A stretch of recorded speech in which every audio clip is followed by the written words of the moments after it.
वर्ध्यात सावंगी गावात मैत्रिणीनंच रचला बॅग चोरीचा कट. पैशाची बॅग, मोबाईल आणि रोकड लंपास. अवघ्या 2 तासात 1 लाखांचा मुद्देमाल जप्त.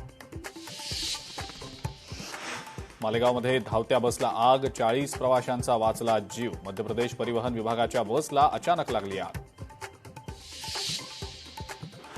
मलकापूरनंतर आता कराडमध्ये सुद्धा वाढले भटक्या कुत्र्यांचे हल्ले. भाजपकडनं कुत्र्यांच्या बंदोबस्तासाठी मुख्याधिकाऱ्यांना निवेदन. दापोलीमध्ये बस चालकाचा फिनाईल पिऊन आत्महत्येचा प्रयत्न. कामावरून कमी करण्यात आल्याचा आरोप.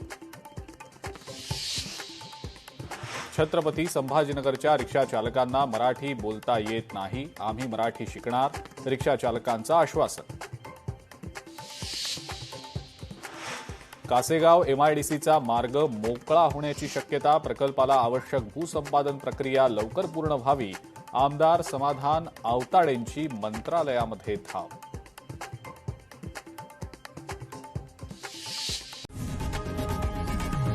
लोकशाही मराठी ऐका, पहा, जागरूक रहा.